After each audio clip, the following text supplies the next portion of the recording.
Hey there, Knicks fans. How you doing? It's your boy, Jonathan Macri, a little more pep in his step. How you doing? Amazing what 2 wins in a row will do. With you for another episode of the Knicks Film School Podcast. This is our usual episode that usually drops at midnight on Monday to start your week. Coming at you a little bit later because the Knicks have played back-to-back games on the West Coast. So as we said last week, myself and Jeremy Cohen are coming at you more in the middle of the week. Start as we always do. Mr. Cohen, hello, sir. How are you?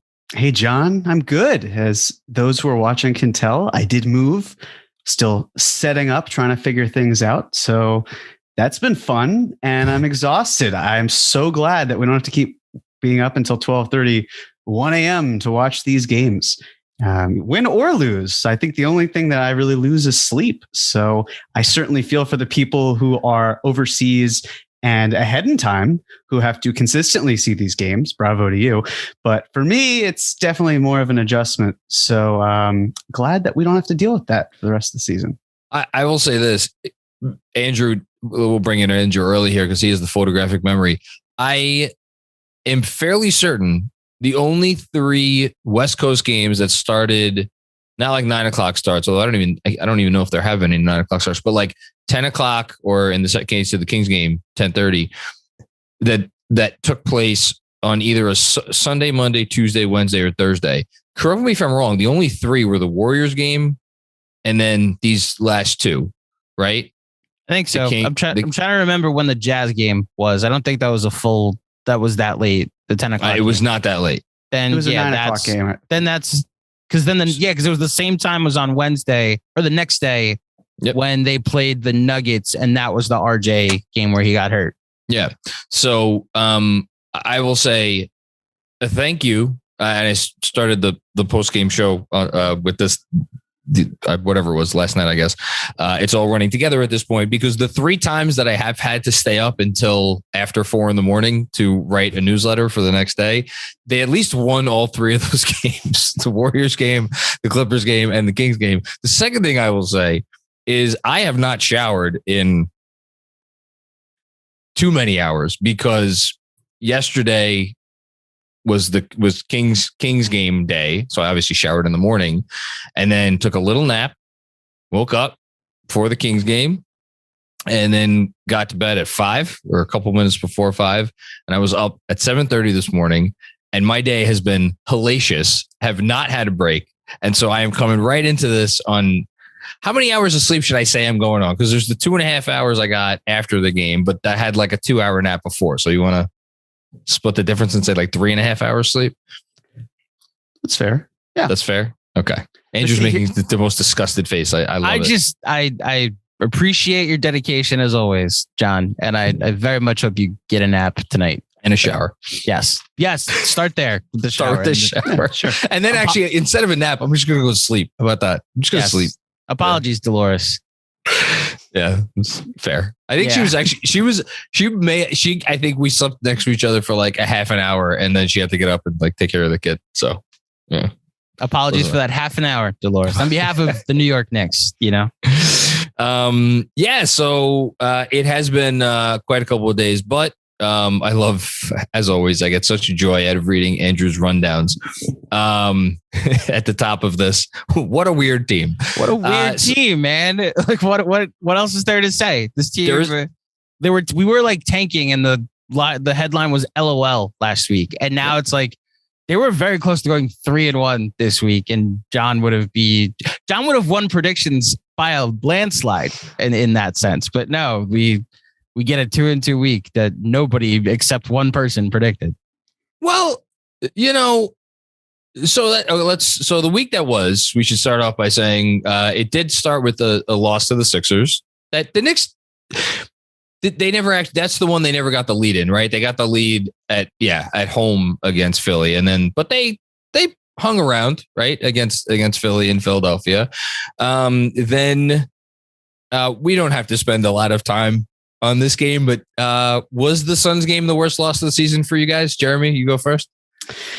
Honestly, No. And the reason for that was because I was on vacation this weekend. So I watched the first half and then I didn't watch the second half.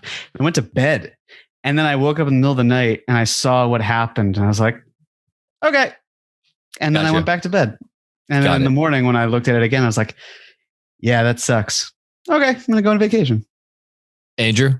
I thought Jeremy was going a completely different direction there. I thought that you were going to be like, because I was on Team Tank and I was kind of rooting for Cam Johnson. I have maintained that I am pro wins, but I will take the losses as they come. Can I just say, if any Knicks fan was rooting for that fucking shot to go in, I don't have the words to say. I just don't have the words. So I'm going to plug a promo clip that's going to be going around tomorrow because Jon decided without us to jump on playback and hang out with everybody, probably as a way to stay up. He jumped on playback on stage on Friday night and playback messaged me. Well, we saw him jump on, so we recorded his reaction. Are you shitting me? Your reaction to the Suns buzzer beater is going to be... I'm assuming I just laughed. You are all of us in that moment is what I'll say. It's like you can't make this shit up. Like, of course that shot went in. Of course, that's the guy after the altercation with Randle. Like, of course, that's how it went. My answer is no, that wasn't the worst loss of the season. I hit a point of acceptance a while ago. And as far as your question about the Sixers game, the Knicks actually were up at halftime in that game. That I know. Right. That I know. Yeah. It was the second half because you made the proclamation on playback that the Knicks will be in this game in the fourth quarter. And you got that correct. I'm actually going to go back on. I think I said it was the worst loss of the season after the Suns game, but I think I'll go back and I'm actually going to say the Brooklyn loss was a worse loss because that's mine too. 28 points against the Nets.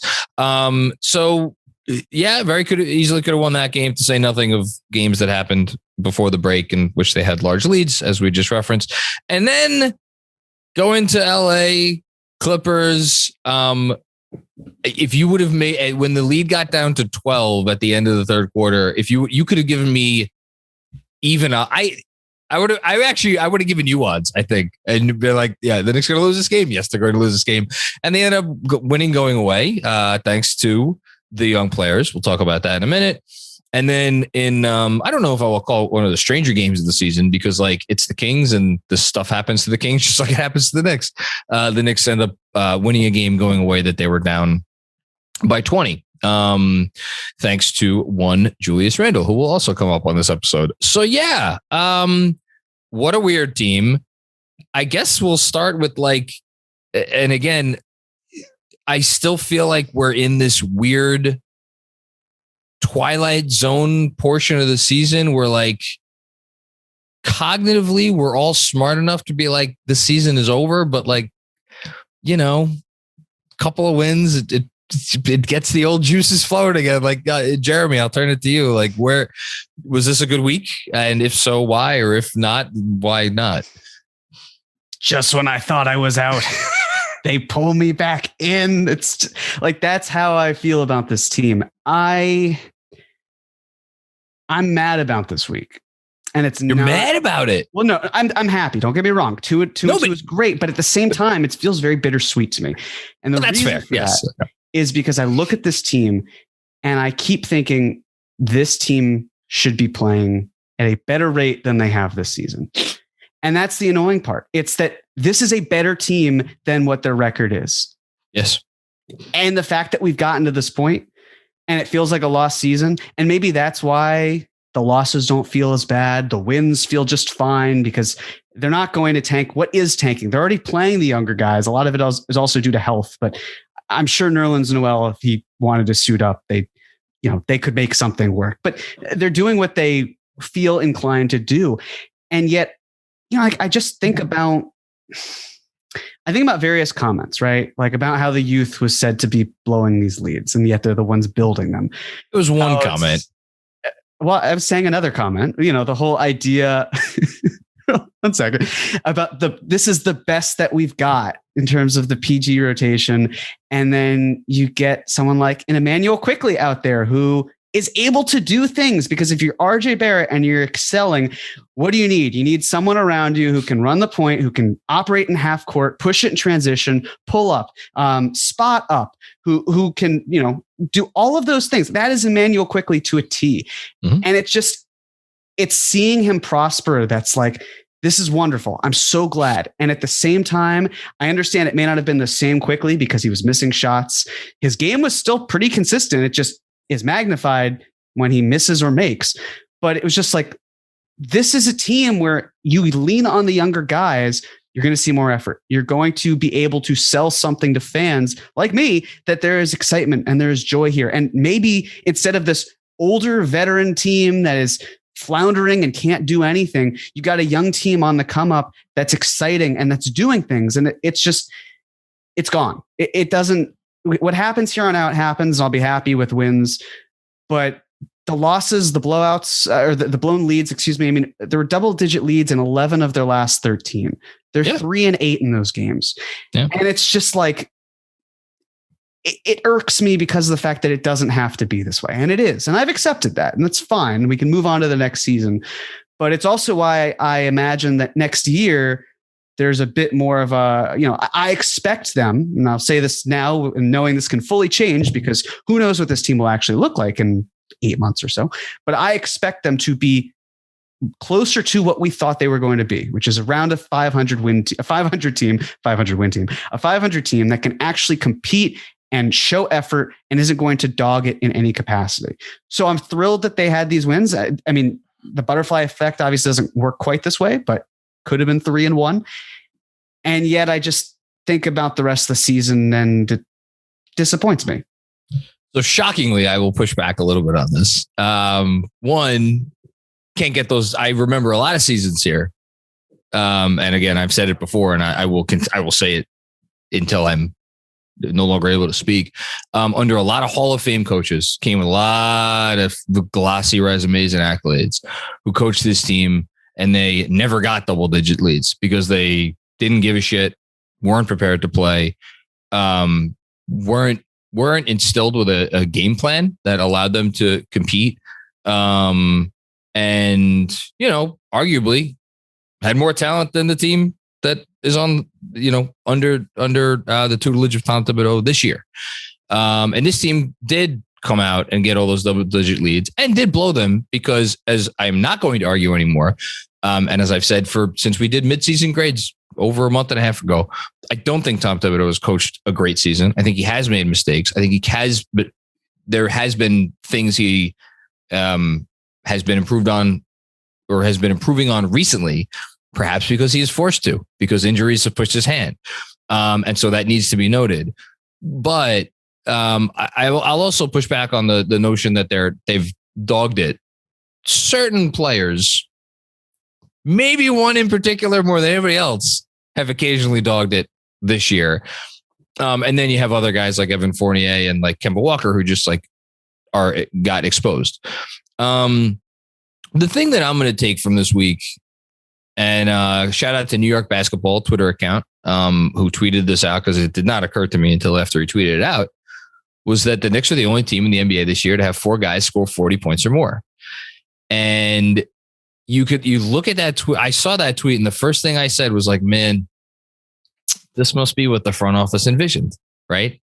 Bringing together 4 guys who could put the ball in the basket at a really effective rate, and have done so over the course of their careers. Putting those 4 players under a guy who literally was just named the best coach in all of basketball. If he can't figure out how to make these guys work together, then nobody can. And it has led to the type of season that you just referenced, which is what has frustrated you and so many fans so much. And I'm not going to blame anybody who is frustrated with Tibbs for how the season has gone and for his inability to get more out of this group. I will just, again, point out that it might be a little bit more complicated than we occasionally make it out to be. And then the last thing I'll say, and I don't think there can be any disagreement on this because we just don't know, which is that these young players that are playing well and that are doing better than the vets, again, bad job by Tibbs there, they've also been coached up by this coaching staff. So it's like, where is the line between blaming for not playing them more and giving them credit to like however they've brought these young players along, it seems like it's working. Now, obviously, Walt Perrin and whoever's responsible for drafting these guys should get most of the credit because a player is what he is and you coach up what's there. So like, it's not like Tom Thibodeau magically touched, Immanuel Quickley or Deuce McBride. And it's like they became this guy who's like going to come in and give effort in the whole thing. But I think there does have to be a little bit of credit there. So that is my usual pushback, but it's becoming devil's advocate stuff at this point. Yeah, but again, I'm not saying Tibbs doesn't deserve any credit. I'm not saying that the players aren't at fault. Derrick Rose was injured. That was a huge part of what this team was. Julius Randle was not anywhere near what the Knicks have needed him to be.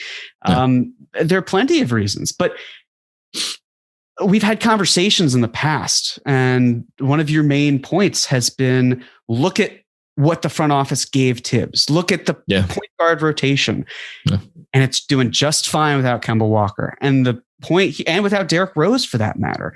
And I just think a big reason is that, you were saying in terms of the players, the younger guys getting these minutes by force. It's totally by force. It's whether you look at it as an injury perspective and or from the front office dictating that we want younger guys to get in there, whatever it might be.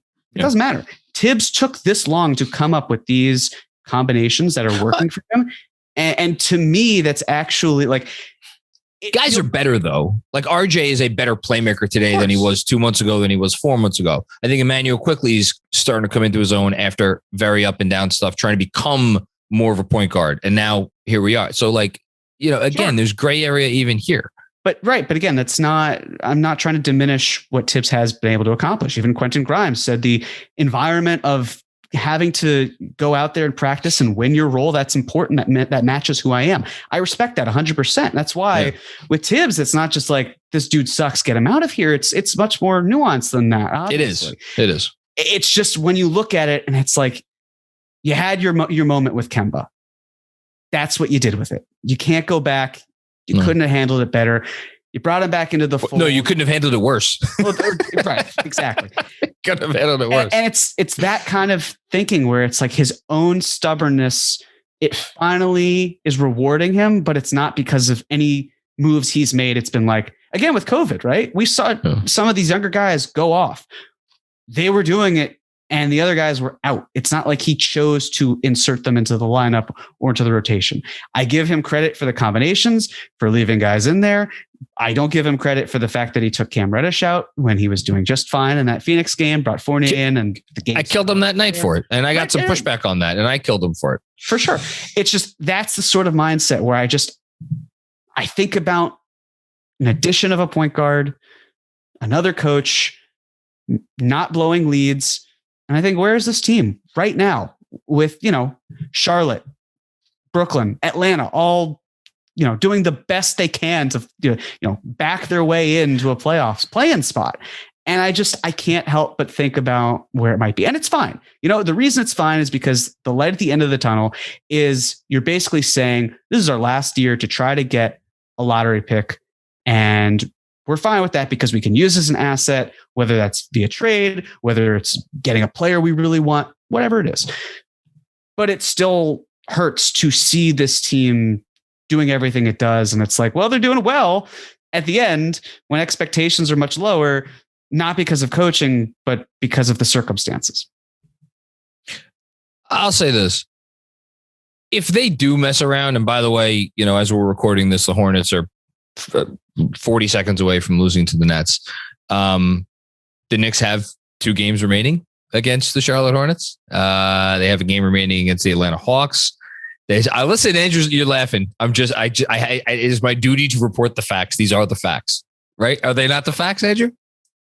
They are the facts. They are the facts. Let it go, John. I'm reporting facts. That's all. Carla Ray's favorite song. Let it go. Come on. It's not her new. What's her new favorite song? It's a Beatles song. Love Me Do. I don't know what relation we could make that with the Knicks. Have you not showed her Encanto? She likes the Bruno song too. She liked the Bruno song. That's what we should call it. We don't talk about Bruno. We don't talk about Bruno. There you go. Yeah, but they're they're going to be 3.5 games back of the Hornets. Again, 2 to play against Charlotte. They already have the tiebreaker against it. Like, look, if they did make a run, I'm just saying, if they did make a run, right? If they did make a run, I'm just very, and key part, and it was, I don't want to say largely on the backs of the young players, but like, I mean, everything's on the back of RJ Barrett right now, is it not? And then the other young players were prominently involved. I wonder how much people would really be upset about the fact that they weren't in the running for, if that took them out of the running for a top 4 pick. I think it would depend on what happened. Again, crazy things have happened. If they got into the play and the whole thing, lots of variables, but I don't know. I'm there. That part of my brain still exists. That's all I want to say. I think there's the mindset of, you're just going to the play-in to get destroyed. And then what happens? You have a worse lottery pick. And I get that. But at the same time, I think it's very easy to forget about narratives and the way things are left off. Again, I mean, if you go back to before the start of last season, this was going to be one of the worst teams in basketball. That's what Vegas said. They didn't.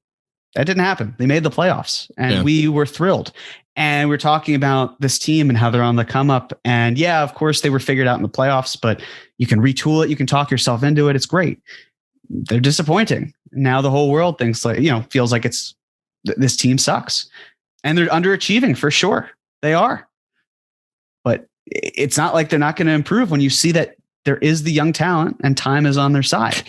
And if you are able to at least end it, pushing the conversation up a bit more, where it's like, this is what we did on the backs of the younger players. I think that's a very easy way for people to buy into that. And that's my hope, to be quite honest. But the only problem, and I'll turn it over, is there's going to be this unfortunate middle ground where you're not good enough to make the playoffs, but you're also too good to get great lottery odds. And that, I think, is where people are going to be very upset. Not a lot of them. People are going to be upset no matter what, right? They can make the play-in, go win the championship. They win the championship. There'll be people upset. So it's that sort of thing where it's like, how do you get around it? But even still, just being able to show that competitive nature, and it's the young guys that are doing it, it catches the eyes of players who might have wanderlust and might think, why am I still on this team?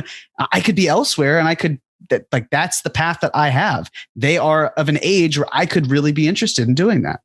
And then the ball is back in Leon Rose's court, and we'll see what he does with it, whether it's with Tom Thibodeau as a coach or it's funny. I wonder if they did make a push and they did end the season feeling more positively.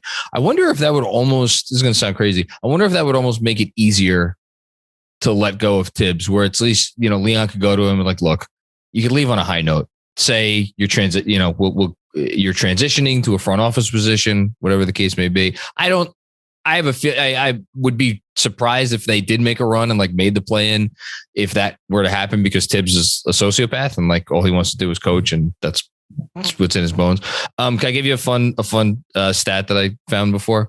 So because I was looking at it, Cam Reddish is not going to play against Dallas, so we're probably going to get a lot of Deuce minutes because they just don't have many players to fill spots at those positions. So I'm assuming this will be the 7th game this season where Deuce McBride plays 17 minutes or more. The Knicks are 4-2 in those games. He has played 143 minutes. What do you think their total plus minus is in those 143 minutes? I'm going to say 93. Man, you must have looked at it. It's plus 90. Okay. Which is like pretty good. It's obscene. I mean, there was some blowouts against some terrible teams in there, but anybody, what? No, I just want to say Tibbs, I feel for him in this moment because he's kind of in a no-win situation. Either the younger Knicks play well, and it's like you had these guys the whole time, and only when the season felt like it was gone did you play them. And if they don't play well, then it's like, well, this season was a train wreck to begin with. Yeah. So we got to this point only because of your failures. I do feel for him in that capacity. It's like if you do make the playoff push and you actually luck into a play-in spot and you're so hot that you actually find your way into the 8th seed. Again, I'm not saying this is likely. I'm not saying that it is not likely. I'm just saying there is a scenario that exists, however unlikely it may be. Then it's like, okay, well, this became much more interesting. But I feel like we will cross that hypothetical bridge when we hypothetically get to it, because it's a long way to go to get there. Go out and win in Dallas or in Memphis. If they win either of those games, I will take this approximately 2.5 times as seriously as I'm taking it right now. Absent some craziness that would result in a win. Yeah. So you're saying there's a chance. Okay. Let's move on. We'll give out some game balls / decide who pushed the most P for this week. Is that the proper phrasing? I need to erase that from the rundown. That was a 1 week joke that I keep forgetting to get. I love it. I like seeing it there. Just pushing P. You like pushing P? Okay. I feel so dirty every time I say that. All right. So this is a reminder, someone we want to highlight or give credit to for their performance of this week. A lot of candidates here written down. This is me, right? This week? Yes, because you won. Because I won, so I get to start us off. Oh man, I'm gonna couple different directions I could go here that I want to go. I'm gonna give it to Immanuel Quickley. Yeah, I'm gonna give it to Immanuel Quickley. You wanted it, Jeremy? Oh, I wanted it. Immanuel Quickley. I also like how we've now decided that the winner of the week's matchups. I don't even know how we got to this point. Beforehand, literally always a hot streak. John would go first all the time, but whatever. I'm not keeping track of that. John, go ahead. Give Immanuel Quickley the game ball. He's pushing P. I feel bad about it. You don't sound bitter at all, Jerry. I'm not, and John doesn't feel bad one iota. So continue. I don't feel bad. I feel a little bad. A random stat over his last dozen games. I'm stealing from Wednesday's newsletter.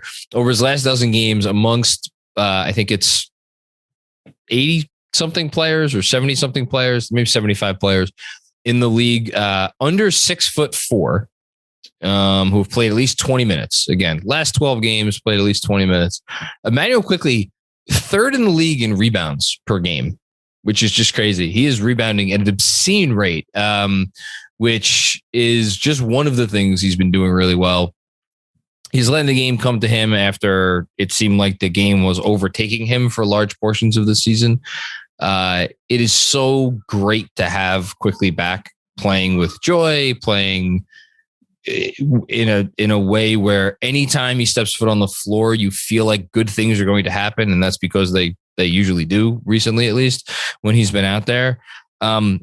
It's been tough to ignore Tyrese Maxey doing what he's been doing in Philly. Tyrese Maxey's had a fantastic season. I think he's averaging about 18 points on the year. He's obviously making threes. Great compliment to Harden and Embiid, the whole thing. And it's like you felt like, I don't know, maybe nobody else did. I felt like the Knicks were going to come away with one of those guys from that draft, and they came away with Quickley, and Quickley looked like the better of the two, at times during his rookie year. And now it's like, oh, well, Maxey, was kind of like a quasi third star, not really, but sort of in Philly. And like Quickley has had this up and down year. So from that perspective too, it's nice to see him get it going again. And I go back and forth on this. Like after RJ is still the guy that I am paying most attention to. I was saying Cam was number 2 for me, but I don't know. Now Quickley may have edged ahead of Cam as far as who I'm most excited to see every night, who I'm most curious about every night, who I'm most interested in tracking their progress every night over the next 17 games. But yeah, really, really great week from Quickley. 27 points on 10 shots against Sacramento. Only the 5th Knick ever to pull that off, and only the 5th player in the NBA this season to do it. So good job by him. It's impressive stuff. And the one thing I'll say in terms of Maxey, and I don't mean this to slight him in the slightest, but when you play with Joel Embiid and James Harden, you're going to look pretty good. And I can't wait to see Immanuel Quickley eventually play with players who are of that caliber. My only hope is that it's in New York City. Yeah, me too. I got to go with RJ Barrett, especially because after the snafu apparently from last week, where it was forbidden for me to go in an opposite direction because we always pick other players, because I would have just picked Immanuel Quickley and we could have said it's collective. So I'm going to go a different direction. I'll go with RJ Barrett. I really don't care about his efficiency. I mean, I do, but I also don't. You can see it. You can see how the game is coming together. There are things that he obviously has to work on this summer. Finishing would be a very big one that would also help his efficiency quite a bit. But he's just, this is RJ's team, as Zion would say. This is RJ's team. And I love watching him. He makes this team feel worth it in a lot of ways. And so in that case, I'm going to go with RJ Barrett. Good choice. So I'm gonna use this to transition to detention. So a player, coach, or media personality that's always written in this doc, right, Andrew? Yeah, just in case we ever start feuding with the media. Yeah, and I am saying that for a specific reason this week. I can't believe I'm about to do this because I have to give it detention. I feel inky doing this because he's literally my idol. I have to give my detention this week to Zach Lowe. Whoa, drink. And then what? So, I know why. Yeah. Oh, is it the thing about, okay. Yes. Actually, I listened because Simmons was on. So go ahead, address it. So it was an offhanded comment, but Zach doesn't say anything he doesn't mean. And so the Simmons and Lowe, as you just referenced, were talking about the Cavs and Darius Garland came up. And Zach, again, offhandedly, was like, talk about things Knicks fans are. I think it was the exact word. Talk about the things Knicks fans are upset about. And it's watching Darius Garland, knowing he was picked after RJ Barrett. And he said, like, as well as RJ Barrett has been playing, and then went on to go and wax poetic about Darius Garland. And I'm putting him in detention this week not because I'm going to sit here and try to proclaim that RJ Barrett is a better player than Darius Garland, because this year he's not been. Darius Garland's an NBA All-Star. RJ Barrett is not. And even if you extrapolate his numbers out throughout the entire season of what he's been doing the last 2 months, I still don't think he would have been really in the All-Star conversation. And part of that has to do with team performance. I will push back in the sense that I think long-term, I think this is probably a controversial stance, but I personally, I don't think this is completely me being a homer. I think I would rather have RJ Barrett than Darius Garland. I think there's a higher ceiling there. And I think when you look at where he's come from day one until where he is now, it's fair to wonder where he's going to be 2, 3, 4 years from now. And again, toughest commodity to come by in the NBA, a big wing who could do all sorts of things. The reason I'm putting him in detention, though, is because it's a little, I don't want to say tone deaf, but we have wanted a guy, that's our guy for so freaking long. And we thought we had it with Porzingis. We did not have it with Porzingis. He was not our guy. He was something else. He's not Washington's guy. Good for them. But RJ Barrett is our guy. And your mileage on RJ may vary. My mileage on RJ has varied over the last 3 years, but what he has done this season, I think anybody who's a fan, unless you're, I don't know, maybe few people are not this way. I think you have to be all in based on what we've seen. And so, while it may be a little bit, of orange and blue colored glasses, I really genuinely don't think that there's a Knicks fan out there who is like, man, I wish we could have Darius Garland on this team instead of RJ Barrett. That's my 2 cents. I could be wrong, but for that reason, I am going to put my idol and the guy who I think is absolutely the best at what he does in detention this week. I think that's very fair. 100%. Do you really? Okay. I wasn't sure what you think. Yeah. I think it's the whole Zach Lowe comes from a very respected place. And I think the fact that you're able to critique him in that manner speaks volumes. And I don't think you would say that unless you've really fervently felt that way. So I was knocked back when I heard the way he put it was just maybe what rubbed me the wrong way. And I think what rubbed me even more the wrong way to like everything you said, and it was as if he is speaking on behalf of all Knicks fans. Like I've talked to all of them, and they said that they're so upset they don't have Darius Garland on their team over RJ. I also think, and look, Zach Lowe watches more NBA basketball than literally anyone alive, and there's not a question in my mind about that, including like Knicks. But it is one of those things where, and again, orange and blue colored glasses are you're risking wearing them, or I'm risking wearing them when I say this. But like, you really do have to watch him every night. Like what me and Benji were talking about on the pod this week. Like his misses are like better misses. Now it's like he's not just flinging up garbage. It's like rarely he does like the Clippers game. Was it Clippers game where he went 5 for 20 or no, the Suns game? The Phoenix game. The Phoenix game. Yeah, there were a couple ugly ones in there, but like those are so the exception and not the rule now. And it's just a much, you could tell that he is making a leap. So that's the only thing I'll add.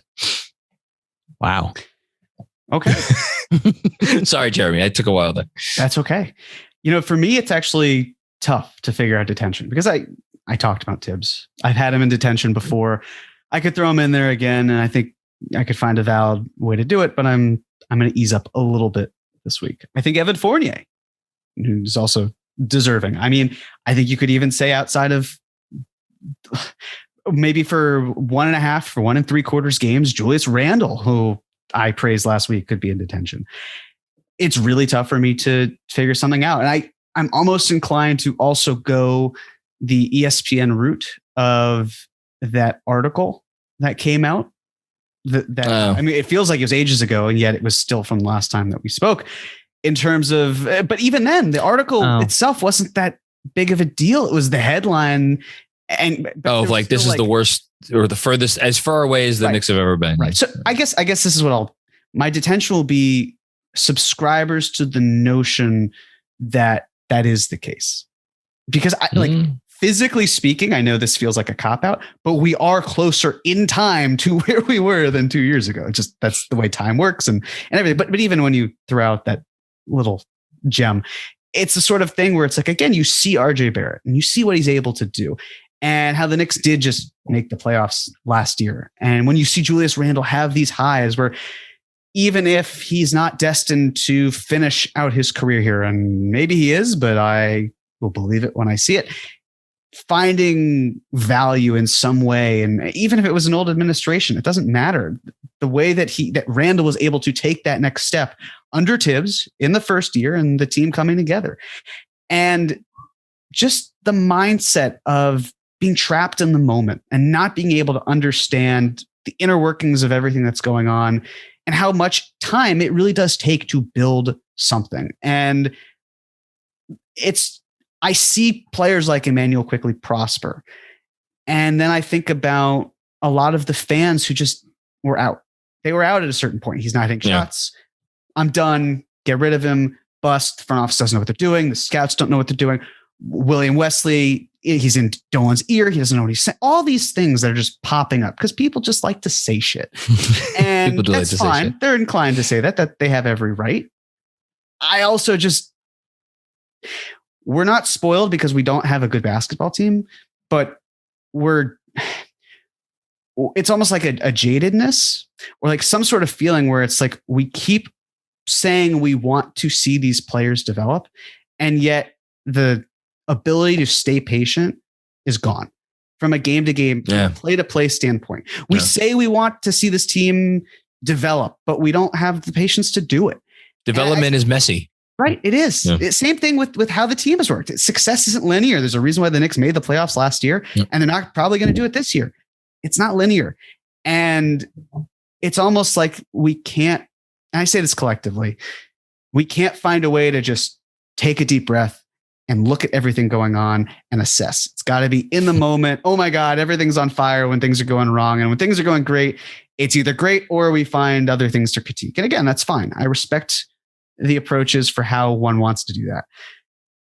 But it's the idea, it's like there are strides being made. And when you see this past draft, for example, Quentin Grimes, I mean, the Knicks traded back twice and they netted him. They also got another pick. They traded one of their picks out that became Cam Reddish. They traded down from 32 and got Deuce McBride, Marcus Jokibitis. They got Jericho Sims at 58. It's rare for us to see things sort of come to a head this quickly. But that's the thing where it's like, I see Obi Toppin struggling, and it's not because Obi Toppin isn't a good player. It's because I don't see his strengths being utilized in such a way. And people may not consider the fact of how he was playing in college. He wasn't a floor spacer for Dayton. Like, that's not what he did. And yet, if that's a position he's being relegated to, it's frustrating to see that. And of course, his value is going to go down. And of course, you're going to think less of him. And of course, you're going to be like, I can't believe the Knicks passed on Tyrese Halliburton for Obi Toppin. And again, if you feel that way, fine. Halliburton's clearly a better player. He is right pretty now, good. But if you can't have, and I'd say the right now is not as in like Obi Toppin will surely catch him. Just, we don't really know. Anything could happen. But it starts with taking Obi out. The Knicks can win the championship. Right.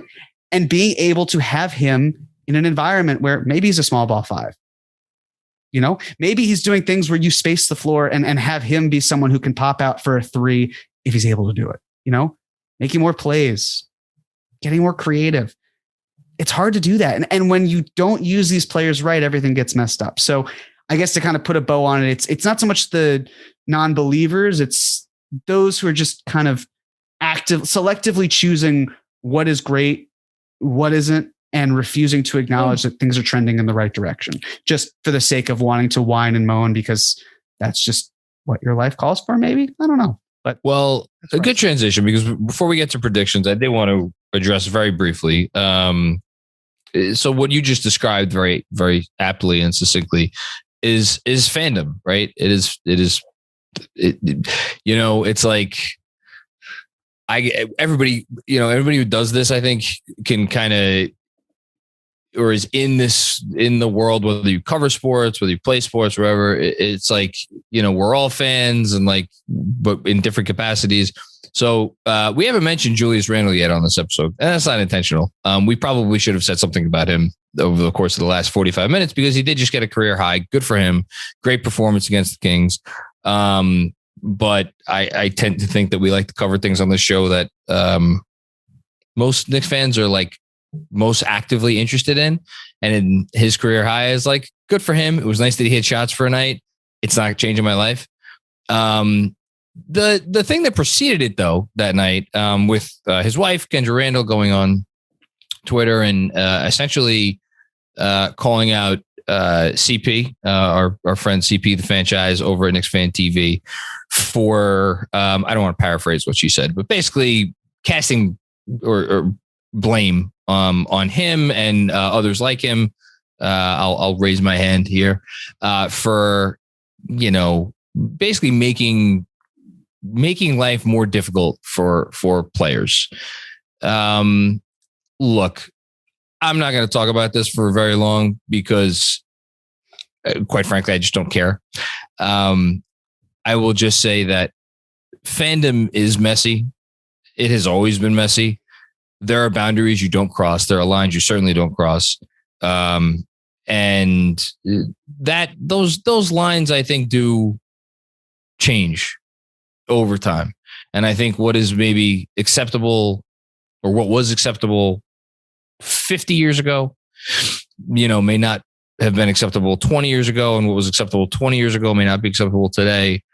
You know, but I will just respectfully say that it's like, you know, this is to quote another Godfather line, this is the business we've chosen. And if you are a professional athlete and you are going to put yourself out there, it's like you are going to get critiqued. And that critique sometimes can be messy. And it can be unpleasant. You know, I mean, just go read what Russell Westbrook has been dealing with recently, you know, and it doesn't make it right. But it is a thing that happens. And I would just stress that all of these sorts of conversations about, you know, the appropriateness of critique and like, you know, where it goes, we also need to balance that with where is the end point? You know, Again, I'm being a little facetious here, but like if a movie reviewer is reviewing a movie and calls their movie bad and says the director did a shitty job making the movie, is that out of bounds? If someone doesn't like the way that their country or state is being run and they say this politician is an idiot, he doesn't know what he's doing, is that is that too harsh? To me, it does get on a slippery slope. And certain content creators out there, no one in particular, could maybe work on their choice of language at times during moments that are particularly emotional, perhaps right after a game. That's fair. It is fair to criticize, but like there's two sides to the story, and I would just, I'll leave it at that. I don't know if either of you guys want to add anything.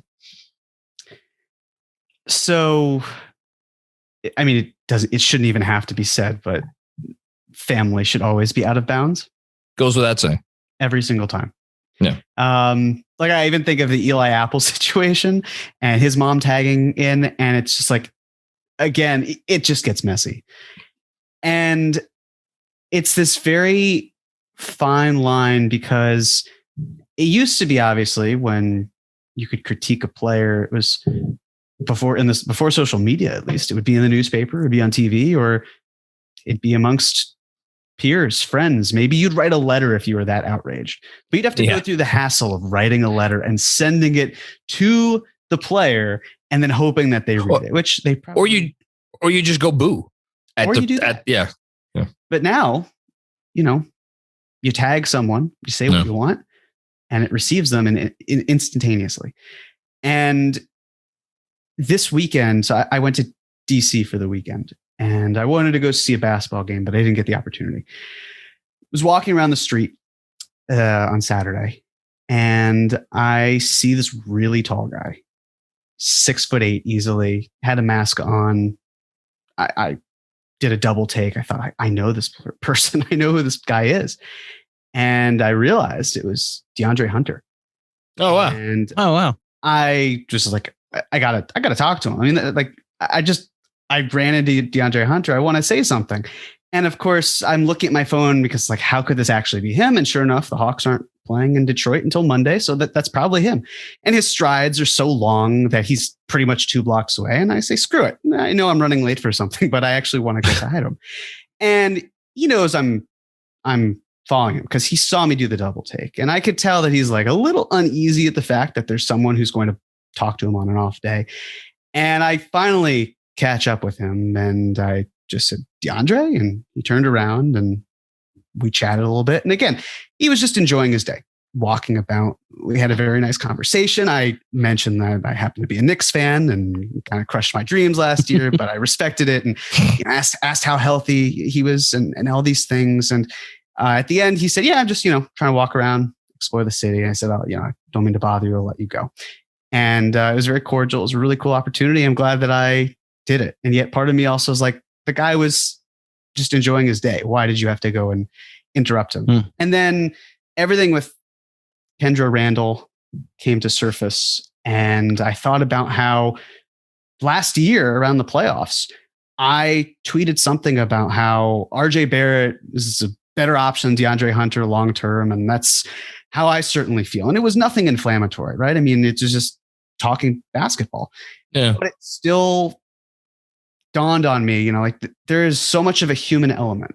And what I tweeted, ages ago, or at least what feels like it, never in a million years would I say to DeAndre Hunter on the street, like, hey, RJ Barrett is a better player than you. Or how Zach Lowe talked about Darius Garland? Well, he was picking after you. I would never say that.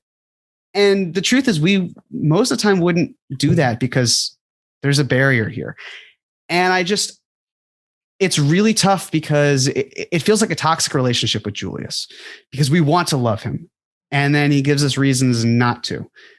And then it's compounded. And then I understand his position. He doesn't want to just take it. He wants to say something back, but that only gets people more riled up. And then we go back and forth. And then we have the situation that unfolded with CP. And it just feels like, unfortunately for their sake, there's no way to win. It's just Julius having games like he did against the Kings.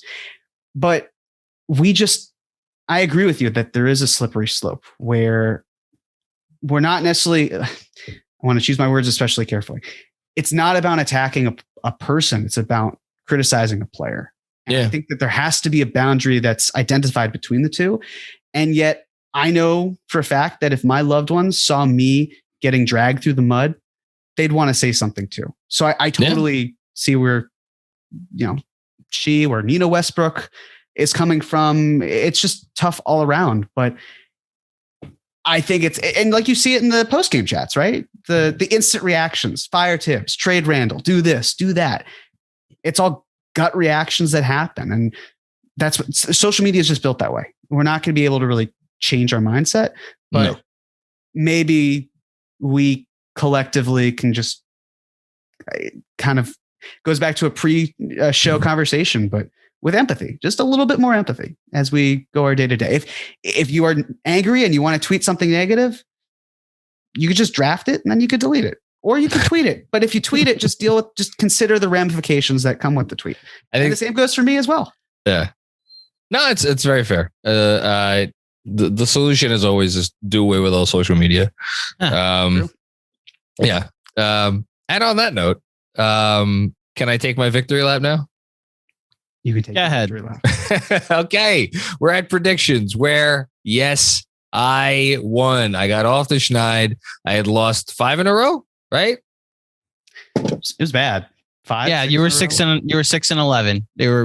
You guys got to 6-6, and then and I lost 5 in a row. 5 straight. So there is still hope for me. I believe it's mathematically possible for me to end the year in a tie. I haven't even figured this out. Maybe I think I could just tie. Whatever. I would take a tie at this point.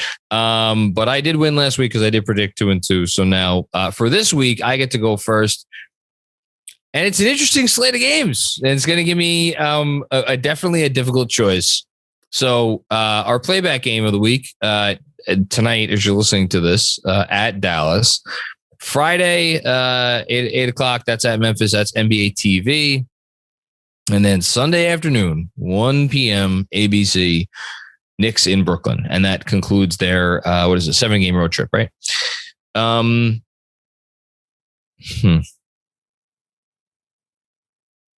I know what I want to pick. The heart wants what it wants, and the heart wants me to pick 2-1.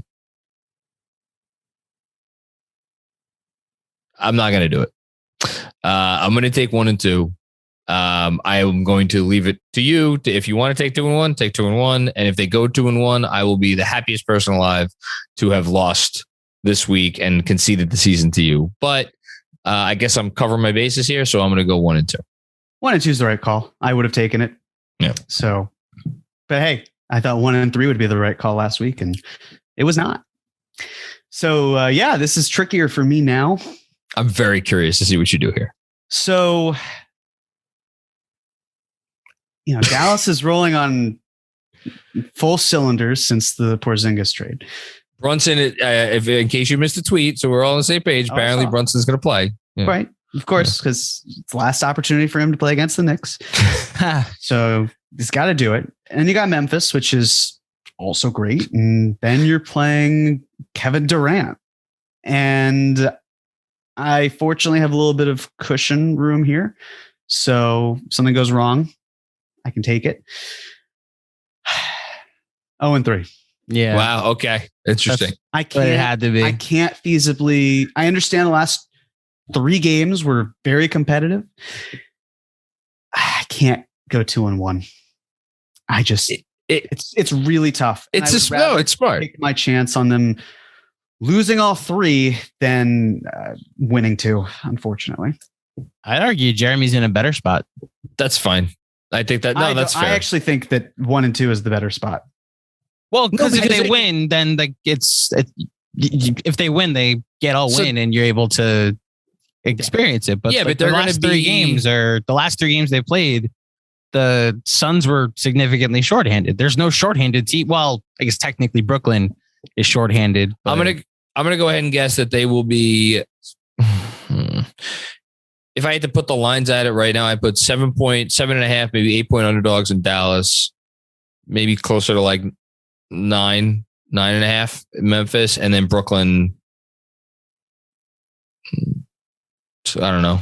There's no way 6.5, 7. there's no way Ben Simmons plays on Sunday, right? Sure there is. So then He could. I guess that's where I'm seeing Jeremy being in a good spot here. Well, he's still working his way back from injury is the only thing. So I don't know if he's going. I doubt he plays, but it's possible. I'll believe he's playing when he's playing. Resumes the court.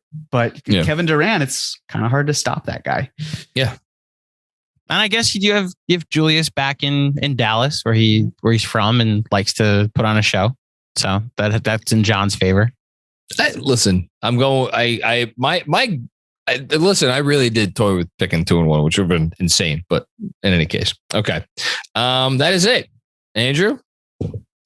Just one thing from me. The loyal listeners of this podcast that have twitter.com, for the third time at Knicks Film School's Twitter account has reached 10,000 followers. For a little backstory, Knicks Film School, I think, kind of started off as a very popular Twitter account, and JB was Mr. Newsman.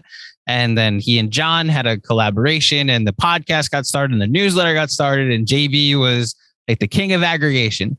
Then around the time that the Knicks lost out on Kevin Durant and Kyrie Irving, it was literally like the week, right? It wasn't the day. It may have been the day before. I remember that day like it was yesterday. But it was within like 48 to 72 hours. The Twitter account got suspended. Yes, for I guess some non-licensed music on a compilation video that JB had years ago, which whatever Twitter, that's the thing that you're going to police at the time. Yep. Anyway, so JB then decided, all right, we're starting from scratch. And then the next year happened. Or I guess next couple months happened because within the next year, all basketball went away and JB decided he wanted to focus on the Mets newsletter and turned that new Twitter account into his own personal one. And then just before last season, we started a brand new Knicks Film School Twitter account. And here we are back at 10,000. So thank you for the third time. This is the first one that I've been able to be a part of and be a contributor to oversee the growth. And here's to another 10,000 more. And to those of you watching this that are not subscribed to the channel, we're also at 8,600 subscribers. So if you want to help us get to 10,000 on YouTube as well, do your thing. That'd be cool. That's all I have to say about that. Also, Jon, did you see Batman? No, I'm waiting because we want to try to we haven't seen a movie together, me and my wife, in a theater it's pre-pandemic, I think, at this point. So we're trying to figure out a way to go see it together and actually bring our older daughter. We have not had the opportunity yet because, we have the baby and we have to figure out something to do with the said child, but I'm excited to see it. Okay. And Jeremy, you on vacation, so you didn't see Batman? I'm seeing it this Saturday. Oh, okay. Good choice. Very good choice. I'm seeing it again on Friday in Dolby. I will just tease or plug the episodes that Final Review just did. We reviewed the new Batman with Matthew Reeves, and then we reviewed, as a final review, the 1989 Michael Keaton edition of Batman. And our last category was Batman movies, in which we ranked all 14 Batman movies, and some takes were given that I think you guys would all enjoy. So that's my plug for today.